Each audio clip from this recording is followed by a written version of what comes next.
Yo, what's going on, Kicks Army? Today I'll be doing a sneaker drawing on the Nike Lebron 16 1-5. The shoe is set to release September 15th for a retail price of $200. As well as talking about Jimmy Butler's potential departure from Minnesota, Gordon Hayward being healthy for the NBA season, the Clippers being the team most likely to capture Kawhi next offseason. Let's get it!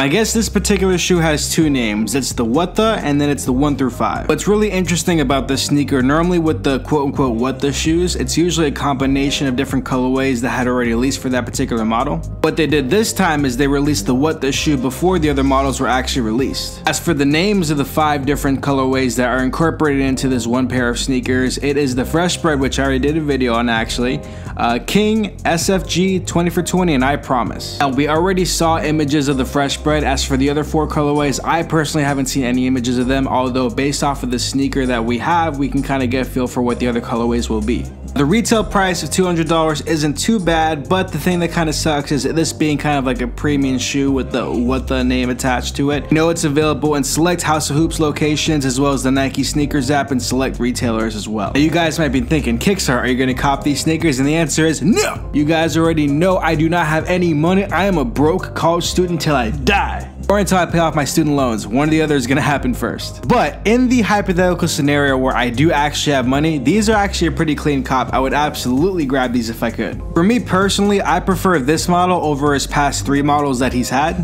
In terms of the craziness of the colorway, I just think it looks really good. It's a nice sneaker to have, and Nike, if you're listening to this, size 9.5, please, thank you very much. I was planning on going ahead and doing a drawing of these sneakers when it first released, but when I first saw images, it was just of the left shoe and not the right shoe, and I knew based off what the left shoe was, I was not going to be able to execute on the upper as well as I wanted to. Like, I knew if I would have tried to incorporate those different reds, blues, greens, and yellows, it just would have looked bad. Like, I know my skill set, I also know what I'm working with, which are markers, and based on what I can do at this very moment, it wouldn't look good, trust me.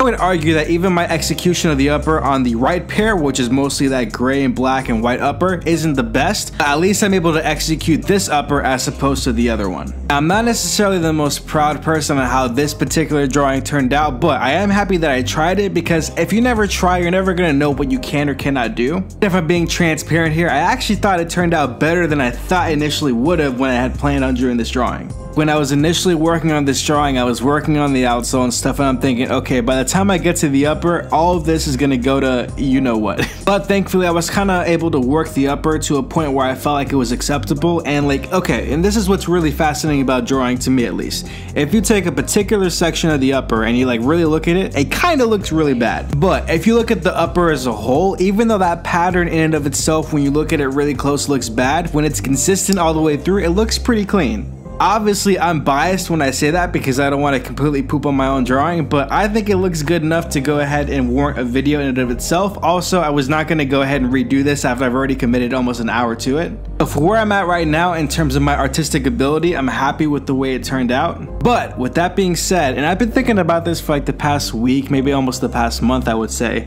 it's going to get to a point where I really, and I mean really want to start learning the process of drawing. I'm sure most of you guys don't know this, but I was never really taught like the art of drawing. Like, I've naturally been able to draw, and I've kind of drawn the things I wanted to over the course of time. I started off drawing flowers and floral designs. That transitioned over to graffiti when I was in middle school because everybody has that phase.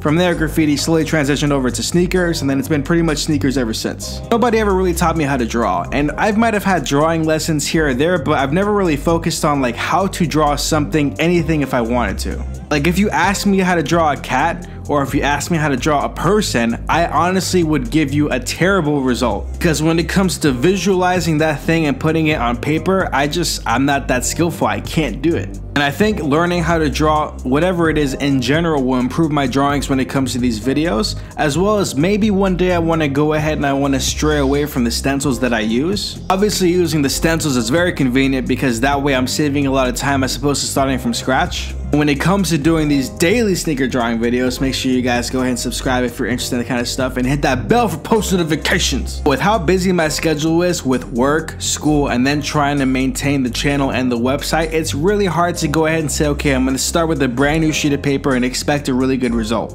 Not that I can't do that, but it takes a lot more time, and I only have so much time in a day with everything that I work on. So I do want to improve on my drawing, but that's going to be more of like a long-term goal. What I do want to work on for the immediate time, maybe like a goal that I can kind of complete by the end of the year, is get way better at my coloring skills. I've been using Copics and Prismacolors for a while, but I've never really learned how to use them. All of the blending tricks and tips that I show you guys is stuff that I've learned on my own. I've never looked at, tutorials or how-to videos or anything like that, and that's something that I'm going to start doing very soon. Because if I can just get my skills at using the utensils that I have, my markers and stuff, way better, I feel like that's going to improve the quality of my videos dramatically. At least it better. Like, man, if I put in, a good 10 hours of work and how to actually color stuff with my markers, learning from a lot of people who have had a lot of success, maybe I have to go ahead and have to start buying colored pencils, because I see a lot of people using colored pencils with markers. Point is, if I put in a lot of work and I don't get better, something's up. Maybe it's me, but I better get better. Yeah, over the course of probably towards the rest of this year, especially after this particular quarter is done, I have a week left and then I'm done with school for a little bit. I am going to be going pretty hard with the tutorial videos to try to improve my skills as an artist. Guys, I'm telling you, like,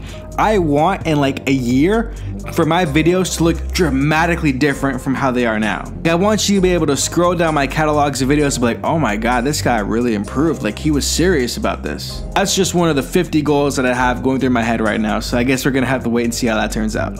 But on to the much needed basketball news. And it's not really news, it's more like basketball discussions, which is what I love to do. And by the way, one of the many ideas I have floated around my head is that I eventually want to go ahead and do a podcast. Maybe like a once a week or twice a week podcast where I just talk about random things, especially basketball. Let me know down in the comment section below if you think that'd be something I'd be interested in seeing. But for starters, apparently Jimmy Butler will meet with Tom Thibodeau and the GM Scott Layden on Monday to discuss his future with the franchise. For me, this is actually pretty interesting because this upcoming season is his final season on the contract that he's currently in. Which means that if he wants to stay with the team, then great, he's going to go ahead and stay with the team. They're going to sign him for like a max deal or whatever. But if he's uncertain about if he wants to stay with the team or not, and it comes closer to the trade deadline, guess what they might do? They might trade him. You know why? Because with a player of his caliber that's an all-star level player, you do not want this guy walking away for nothing in return.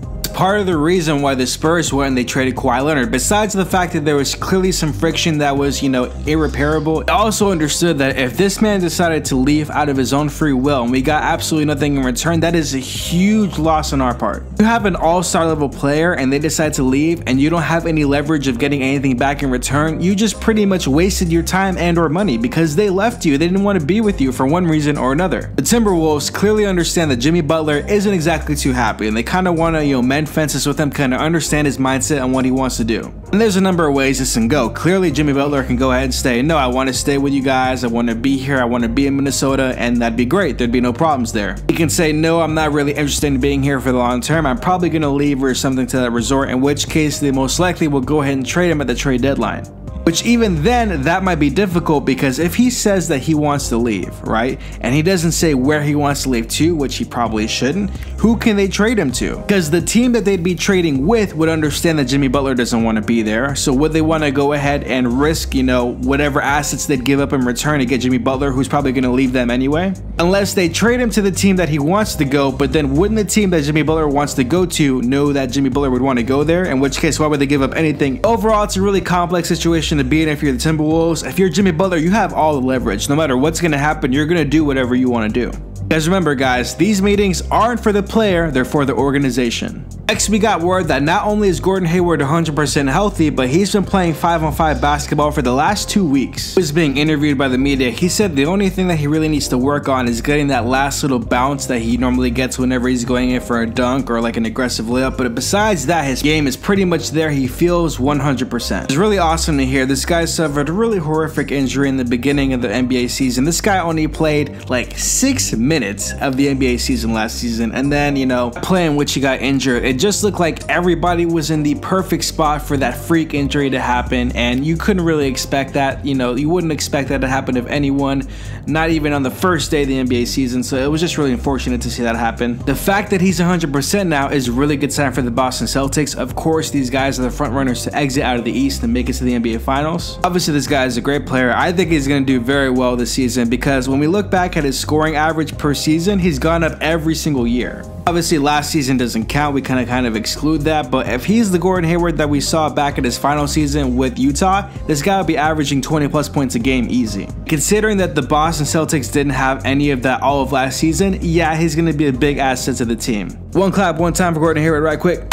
And lastly, from ESPN's Ramona Shelburne, we got a pretty interesting quote that I kind of alluded to yesterday. He said, quote, "The Clippers are the #1 ranked team for Kawhi Leonard next season. The Raptors are the #2 and the Lakers are #3. Guys, if he went to the Clippers, that would be a heck of a reason to want to actually go and attend Clippers games. Clippers actually have a pretty interesting roster as of right now. Obviously, when you go on their website and you look at all the people on their roster, there's way too many players on the team. You know some of those people are going to be cut. Some of the more notable players are Patrick Beverley, Avery Bradley. We got Danilo Gallinari. He's a pretty good scorer. Marcin Gortat, Tobias Harris, Wesley Johnson, Boban Marjanovic, or however you pronounce his last name, Luke Baamute, and Lou Williams. So that's a pretty interesting team. With him on the roster, makes the team way better, obviously. I say with him on the roster, maybe they'll make the playoffs. I don't know though, let me know what you guys think in the comment section down below. But that's going to do it for today's video. If you guys enjoyed this video, leave a like. If you're new to the channel, make sure you hit that subscribe button and bounce past the bell to get post notifications. Don't forget to visit KicksArt.com for all your sneaker stencil needs. Check out the other over 280 videos on the channel. You guys already know that I'm uploading daily videos, so I will see you guys tomorrow. Yay!